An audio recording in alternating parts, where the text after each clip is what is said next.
Okay, this is a supplemental lecture on what I'm calling complex data structures in Python 3. So what do I mean by complex and why do I have it in quotes?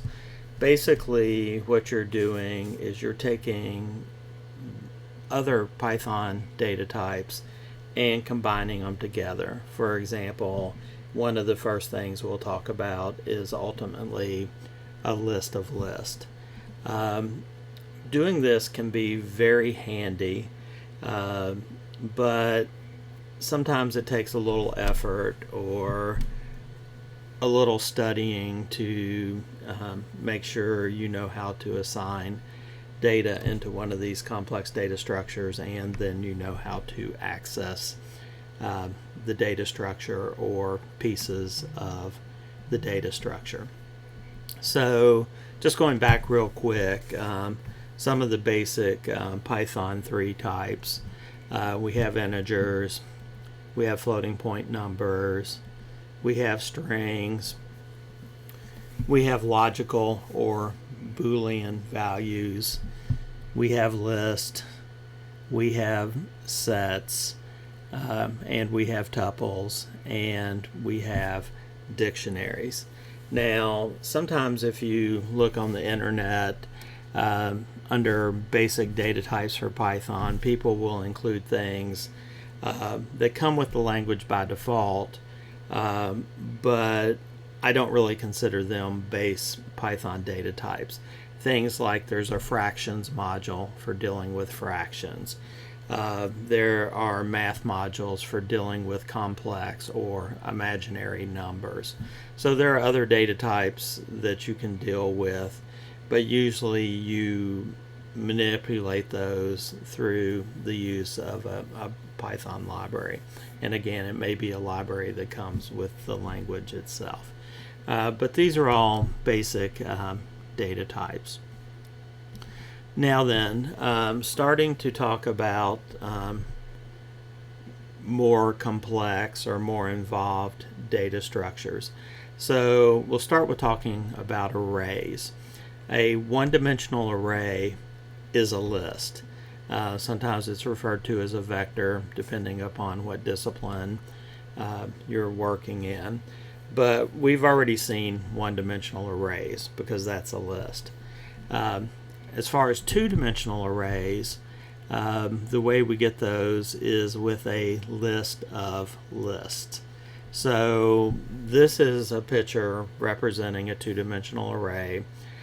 We have rows and we have columns. And what I'm going to do is I'm going to talk through creating a two-dimensional array with basic Python, that is using no modules. And then a few slides from now we'll come back and talk about modules or a module for dealing with arrays. So basically what we do is we say I have something called LOL, a list of lists, and I want to define that it exists and that it's a list. And then what I want to do is I want to append another list to it and append another list to it. So at this point, these would all, LOL would contain two elements, and each of those elements would be an empty list if you executed this code. If you print out LOL for the previous example, it is going to give you this. So we have a list, and within that list is two elements, and each of those elements is another list. Now, as far as an actual or more involved example, we can do this. I want to define LOL.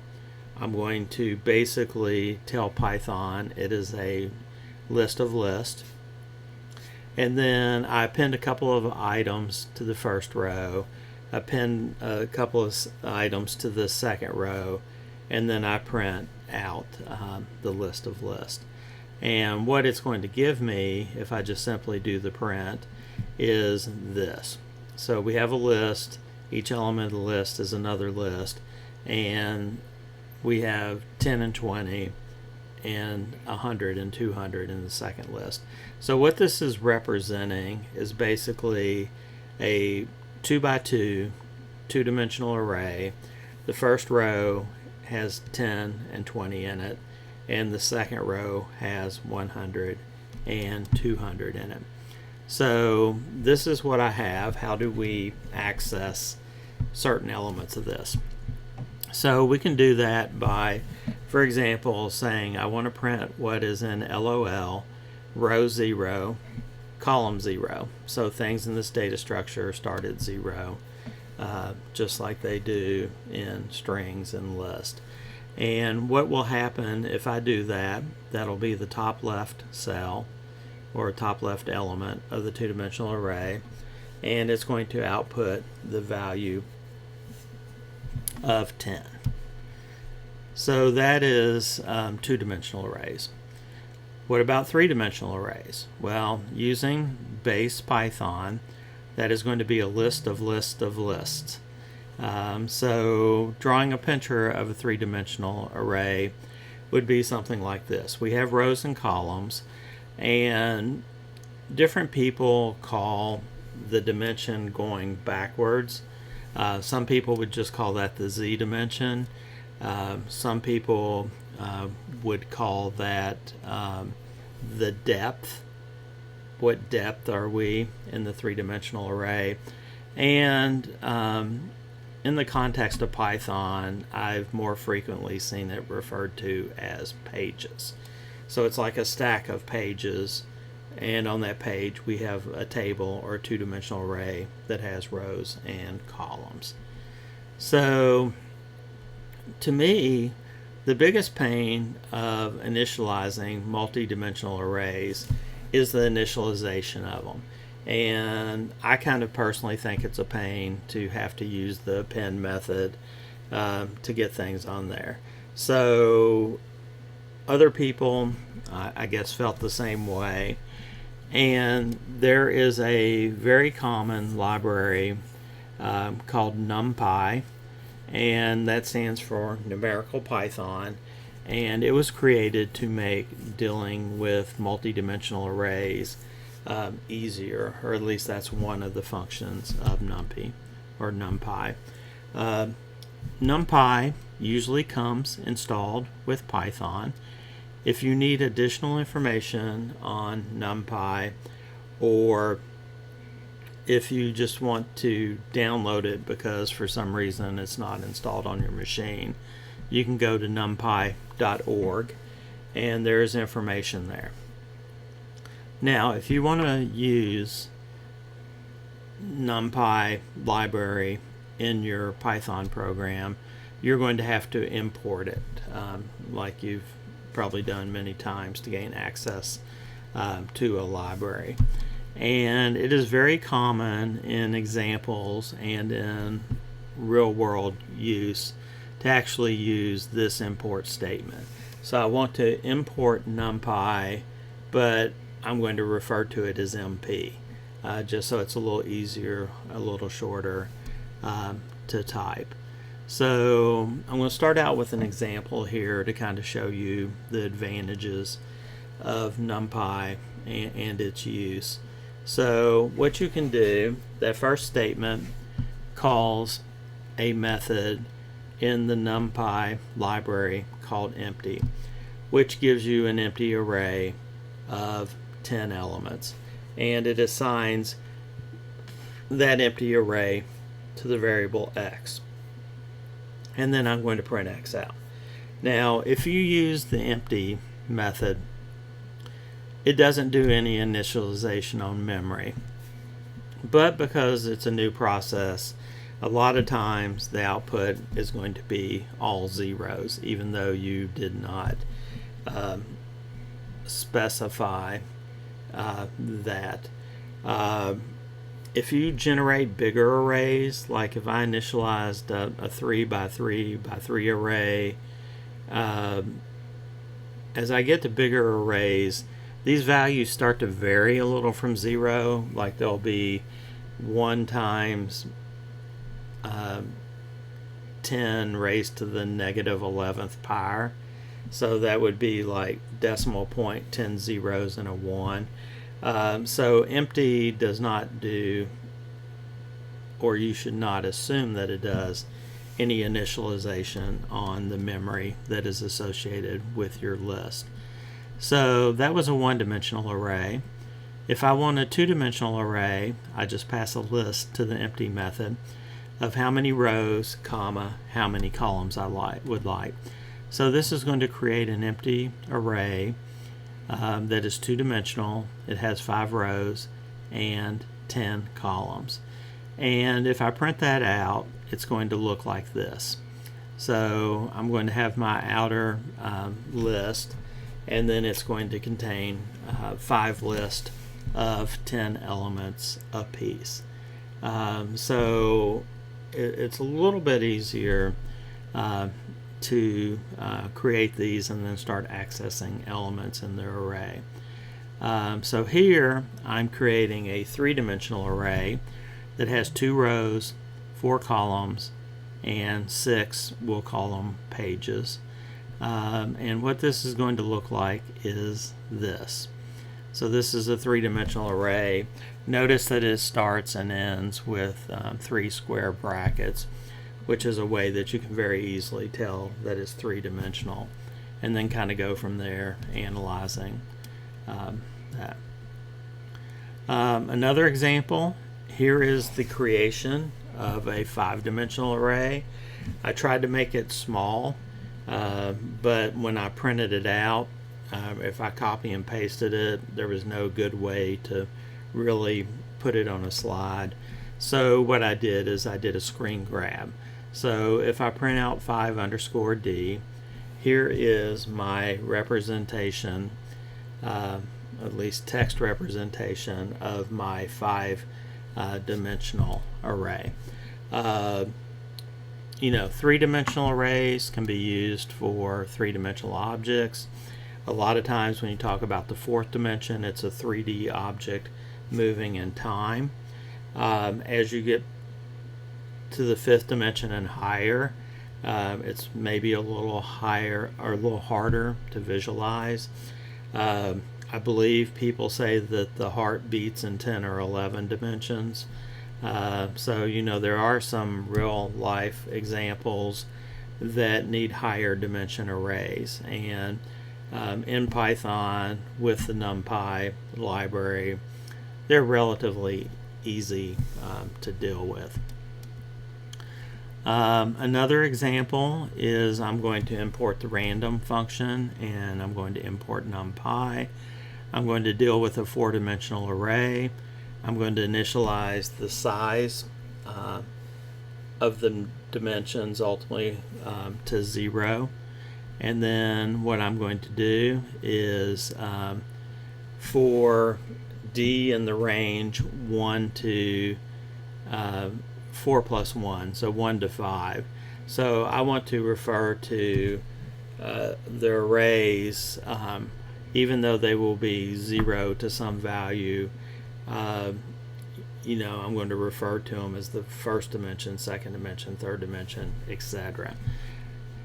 And then what I'm going to do is I'm going to create an empty array, and I'm going to specify, notice that I have D type there, I'm going to specify these are integers. And then for each of the 5 dimensions, I, J, K are very common loop variables when you're dealing with arrays, or in that case 3-dimensional arrays. So I just kept going. 4th dimension would be L. And then what I do is I initialize each element in the 4-dimensional array to the sum of its 4 indices. And then I print out, for example, row 1, column 0, page 1, and then the 0th element within that. And the sum of that index should be 2, 1 plus 0 plus 1 plus 0. And indeed, if I run that program, it is going to output the value to. Okay, moving on, we can have dictionaries that have arrays as values. So my representation of that is this. I have a dictionary. The left column is my keys, so key 1, key 2. And as far as the value, I'm just showing the representation that there will be an array there. So a creation example would look like this. I have an empty dictionary. I'm just basically declaring that DICT is a dictionary. And then at key A, I want the list 1, 2, 3. And at key B, I want the list 4, 5, 6, 7, 8. And just to have a little more after I do that, I want to append a 9 to the list that is at location dictionary A, or key A. So when I do that, some examples of accessing that. First thing I could do is say print the whole dictionary. And what that'll do is at location A, there is a list. It is 1, 2, 3, and notice the appended 9 is there. And then at the B location of that dictionary, I have a list 4, 5, 6, 7, 8. If I want to access a single character, it would look like this. So basically the way I would read or think about this is I have a dictionary. At key B, there is something, and it is a list. So to access a list, I put the index that I want in square brackets. So this will say go to the list that's at location or has the key B in the dictionary, and in that list show me the third element. And what I'll get when I do that is the value 6, as I would expect. Kind of flipping this, I can have a list where each element is a dictionary. So it would look something like this. So I have a list, and within there is, a quick shorthand for dictionary. So an example would be I have an empty list. I have an empty dictionary called DICT. I have a second empty dictionary called DICT2. The first dictionary, I put 2 key value pairs in there. So the keys are the character A and B, and then I have list, and then in dictionary 2 at location X, I put the value 10. Now, since I have a list of dictionaries, I list append the first dictionary, I list dot append the second dictionary, and then a couple examples on accessing this. First, as a whole list. So if I just say print out list, it is going to look like this. So notice that I have square brackets, so I have a list, and the first item in the list has curly brackets, so it is a dictionary. At location A, I have the list 1, 2, 3. At location B, or the key B, I have 4, 5, 6, 7, 8. And then in my second dictionary, I have only 1 key value pair. At the key character X is the numeric value 10. Another example is this. I want to print out the first element, that is index 0 of my list. I know that's a dictionary, so I need to give a key. So I give a key B, and that value is going to be a list. So I say I want the third position, or index 2 of that list, and the output is a 6. And if you go back and look, you'll see that is correct. The last thing I'm going to talk about is a dictionary of dictionaries. So I have a dictionary which has key value pairs, and for each key, the associated value is going to be a dictionary. So an example would be this. I have two dictionaries, DICT and DICT2.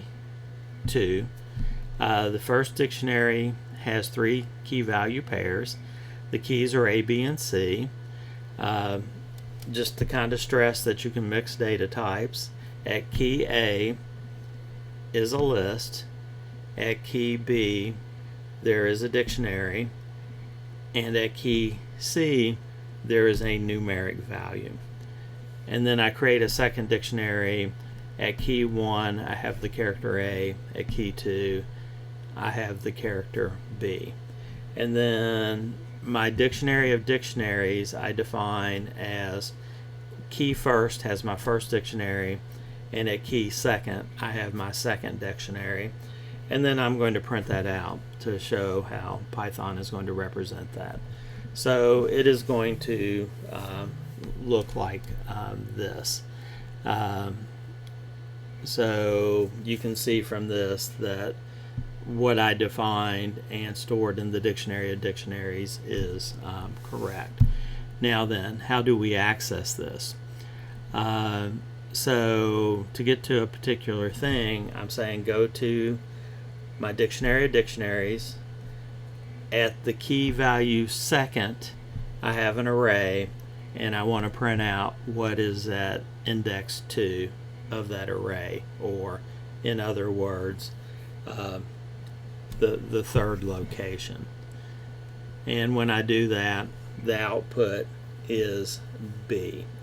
So this finishes up this presentation, but to kind of show you there is a real life example. A few days ago I started working on a program that deals with divvying up cost in Microsoft Azure Cloud. And basically what happens is it prices every little thing. So I am creating a dictionary of dictionaries. In my main dictionary for the key, I have a resource name. For example, the name of a virtual machine that is running in Azure. Now, a single virtual machine in the monthly cost spreadsheet may have 15 or 20 different values. It'll have things like, here's a disk, here's another disk, here's a charge for input and output, here's a charge for the virtual machine resources, etc. And then for each of those, it will have a cost. So for each machine, I have a dictionary stored, and for each key, I have another dictionary that has these individual resources, and as the value for that resource is the monthly cost of that particular resource. So that once I build that from this huge tens of thousands of line spreadsheet, I can then iterate through and basically say this VM ultimately had a total cost of this much money. This VM had a total cost of this much money. So basically go through, traverse through the dictionary of dictionaries and come up with a cost summary. So, that's something I just happen to be working on right now that matches up with the topic of this presentation. So that finishes up my discussion of Python 3 complex data types.